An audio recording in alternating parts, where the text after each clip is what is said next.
Yong Chol is the vice chairman of the Central Committee of North Korea's ruling Workers' Party. Essentially, he's been labeled as Kim Jong-un's right-hand man. This is as high as it gets before you actually reach the North Korean leader himself, and it is obviously very symbolic of the U.S. President Donald Trump himself personally hosting this envoy at the White House, because he is the highest level North Korean leader to be visiting Washington and White House for nearly 20 years. Now, following this meeting, officials here expect that this diplomacy will continue throughout Friday. And just remember that the anticipated question, the most anticipated question here is that whether we will find out about the summit for sure taking place or not. Pompeo spoke about it yesterday. He said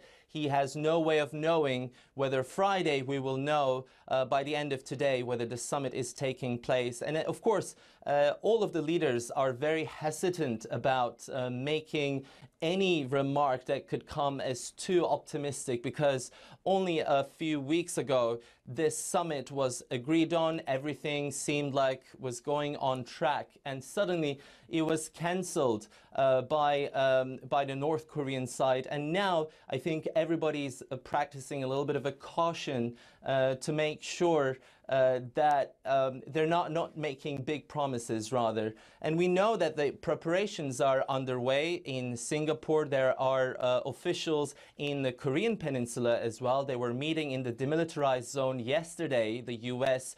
North and South Korean officials, to discuss some of the contents of these negotiations and what could this summit potentially look like for each side. And we know that even the sitting arrangements and the protocols are being discussed in Singapore already, because, as I said, it's only 11 days away if it takes place. It is scheduled for June 12th. And today, that letter you see being handed over from Kim Jong-un's envoy to the U.S. president himself could be an indication of whether the sides agree to go ahead with the summit or not. And the U.S. president said that they had to meet their conditions. What are those conditions, Ediz, that has to be met?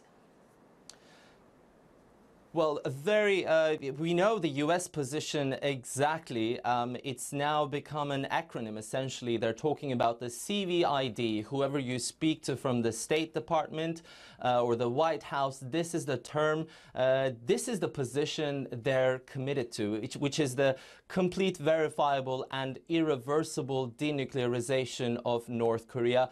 But we understand from what Pompeo said yesterday, the Secretary of State, made it clear that this is going to be an immense challenge. He has met with the Kim Yong Chol, the right-hand man, for the third time now, and he has also previously met Kim Jong-un twice. And he believes, according to Pompeo, both of these men are serious about contemplating a drastically new path for this country, for North Korea.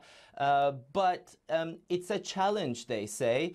And Pompeo said nobody should be surprised if there are more bumps on the road ahead. We know that because we're not entirely sure how much North Korea is ready or willing to back down from the entire nuclear program it's been pursuing over the years, and also what kind of security guarantees it could possibly offer to the United States and to the rest of the world. So essentially, North Korea has a position probably much different to the United States. What we can't predict for now is the middle ground they could potentially meet on. What we do know, however, is that given the dramatic change North Korea could be preparing for, this is a process that's going to take a long time. So if the two leaders end up meeting in Singapore in just about 11 days' time, this could just be the beginning. But even as President Donald Trump pointed out a couple of days ago,